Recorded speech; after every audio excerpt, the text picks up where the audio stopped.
So yeah, this video will contain spoilers, so watch at your own discretion. This video will be more like a review / recommendation of the series, looking at what I liked, what I loved, and what I think could have been better. Great Pretender is an anime about confidence men, directed by Hiro Kaburagi, and written by Ryota Kosawa, also produced by Wit Studio. And if you don't know what Wit Studio is, we're talking about The Seraph of the Ends, Vinland Saga, and I don't know if you've heard of this series. It's kind of small, underground, and yeah, I think it's called Attack on Titan. Not sure if you've heard of it.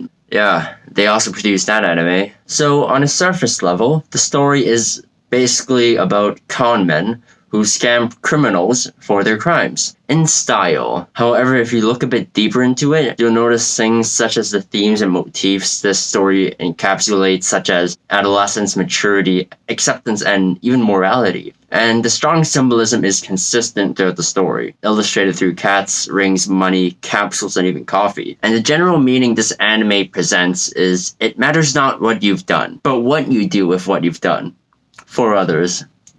Noah Centineo, 2019. Looking at Great Pretender at a production standpoint, this is the first time in a while that I've preferred the dubbed over the sub. This is because, considering the cultural setting of the series, watching this in its proper language is a whole new experience, considering majority of the show occurs in a Western atmosphere. Leading on to that, the director clearly knows how to set the mood for a vigilante-esque gangster show, let's just say for that, because he says in an interview, "This time I was conscious about giving balanced roles to both male and female characters, as well as giving diverse roles to characters across different races.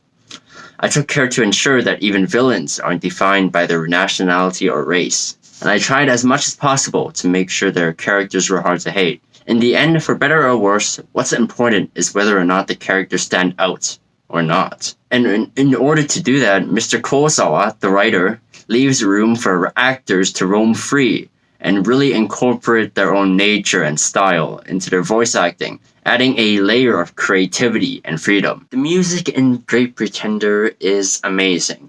It's extremely well orchestrated. The snazzy tune, the flowing melody of the sax, the piano being extremely sexy, fast-paced, bringing in new elements every new episode, and the drummer controlling the pacing and anticipation of the series. These elements meld really well with the show because it really screams the nature of being a con man or a scam artist. Bouncing off of that, the visuals in Great Pretender are insanely stunning. They're beautiful. I think if you stop at any background location, you'll see some sort of beauty in it.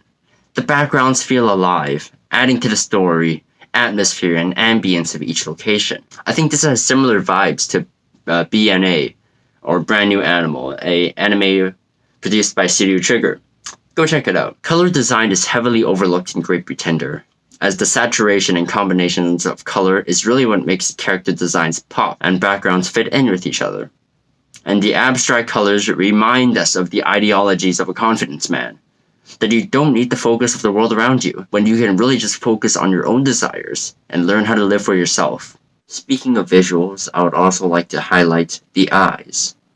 No, not those eyes, but the eyes in Great Pretender that amplify the emotions that are hidden. These eyes can represent grit, anger, sadness, despair, and these details in the eyes highlight the level of emotion and drama that these characters feel, whether that be pain, trauma, or even happiness. And it reminds us that these characters are real and they coexist outside of the story itself. So let's talk about some of my favorite scenes from Great Pretender. My favorite case out of the four would have to be Snow of London, case 3, because not only does this case involve romance, heartfelt moments, and acts as a turning point for the series, where the audience catches on and realizes that there is a bigger scheme above all the chaos. I think that this case also gives us a realistic view on society for people who think that having talent and chasing your dreams is all sunshine and roses. Sunshine and daisies. I don't know. Managing to do that in the span of 4 episodes is extremely well done, which is why it is my favorite case out of the 4. Also, another scene I do favor is sort of the sub-case where we have scenes of the older generation of the Confidence Men. I really like Dorothy. She's a character that really lives up to the name of enjoying life. Also, she does remind me of an old friend. And lastly, the ending song, which is obviously sung by the man himself, Freddie Mercury. And the ending is full of references towards the series, and of course Freddie Mercury himself. I could go on rambling about the ending and how it relates to the story itself, but I don't have time for that. Just know that the ending is awesome. Now that we've gone over some things that I did like, here are some things that I didn't quite like. This is quite minor, but occasionally there will be scenes that don't really get the explanation they need, and the explanation for these scenes are quite lousy. They seem like excuses rather than actual explanations, especially in that last episode. Like,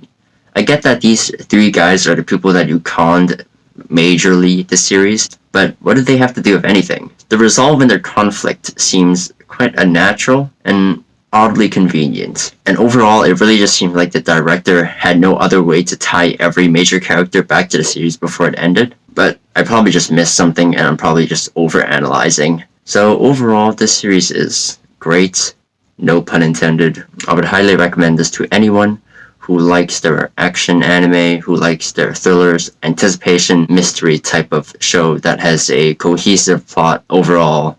And yeah, I think anyone who watches this will have a great time, and I also had a great time watching this. This would conclude my review, and I will see you in the next video.